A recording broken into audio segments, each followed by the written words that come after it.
সিলেট ও সুনামগঞ্জে পাথর কোয়ারিগুলো সীমিত আকারে ইজারা দেওয়ার সিদ্ধান্ত হয়েছে বলে জানান স্বরাষ্ট্রমন্ত্রী সালাউদ্দিন আহমদ। তিনি জানান, জনমনে আস্থা ফিরিয়ে আসায় পর্যায়ক্রমে সেনাবাহিনী প্রত্যাহার করা হবে। এদিকে টিআইবির নির্বাহী পরিচালক ডক্টর ইফতেখারুজ্জামান বলেছেন, দুর্নীতি দমন কমিশনকে সংস্কার ও পুনর্গঠনের বিষয়ে প্রয়োজনীয় ব্যবস্থা গ্রহণের আশ্বাস দিয়েছেন প্রধানমন্ত্রী তারেক রহমান। আব্দুল আহাদের প্রতিবেদনে বিস্তারিত। কাকে দিলাম? সচিবালয়ে সিলেট বিভাগের পাথর ও বালু মিশ্রিত পাথর কোয়ারিগুলোর সর্বশেষ অবস্থা ও করণীয় বিষয়ে বৈঠক অনুষ্ঠিত হয়। প্রতিনিধি থাকবে এবং মিনারেল রিসোর্স। বৈঠক শেষে স্বরাষ্ট্রমন্ত্রী জানান, পরিবেশ রক্ষা এবং প্রচলিত আইন ও বিধিমালা কঠোরভাবে অনুসরণ করে সিলেট সুনামগঞ্জের পাথর কোয়ারিগুলো সীমিত আকারে পুনরায় ইজারা দেওয়ার লক্ষ্যে উচ্চ পর্যায়ে বিশেষজ্ঞ কমিটি গঠন করা হয়েছে। ইন্ডিয়া বাংলাদেশ বর্ডারে যেখানে ওয়াটার ব্যারিকেড হয়ে যাচ্ছে, পাথর এবং বালি জমা হয়ে সেগুলো পরীক্ষা করবে।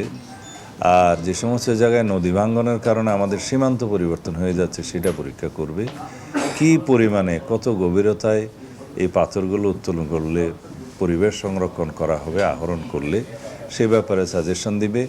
এবং কোন কোন জায়গায় আমাদের পর্যটন স্পট আছে আর কি।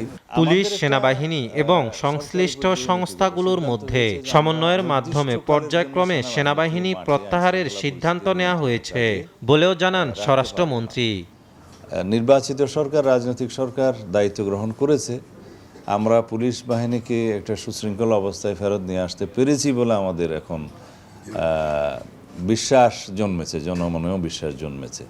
তো সেই অবস্থায় আমরা পর্যায়ক্রমে মাঠ থেকে সেনাবাহিনীকে প্রত্যাহার করার জন্য উদ্যোগ নিচ্ছি। এদিকে সচিবালয়ে প্রধানমন্ত্রীর সঙ্গে সাক্ষাৎ করেছেন টিআইবির নির্বাহী পরিচালক ডক্টর ইফতেখারুজ্জামান। পরে সাংবাদিকদের কাছে সাক্ষাতের বিষয়বস্তু তুলে ধরেন তিনি।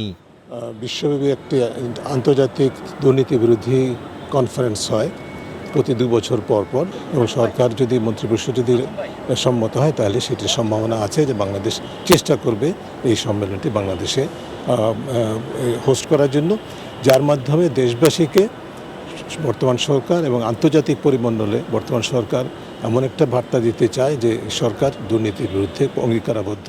দুদক সংস্কার ও পুনর্গঠনের বিষয়ে প্রধানমন্ত্রী প্রয়োজনীয় ব্যবস্থা গ্রহণের আশ্বাস দিয়েছেন বলেও জানান টিআইবির নির্বাহী পরিচালক। আর সম্পূর্ণ ইতিবাচকভাবেই তিনি আমাদের পরামর্শগুলো শুনেছেন এবং বলেছেন যে আমাদের সাথে প্রায় 100% একমত এবং চেষ্টা করবেন সেগুলো বাস্তবায়নের জন্য সরকারের সাধ্যমতো অগ্রসর হওয়ার জন্য। এটি প্রথম। আব্দুল আহাদ, এসটিভি, ঢাকা।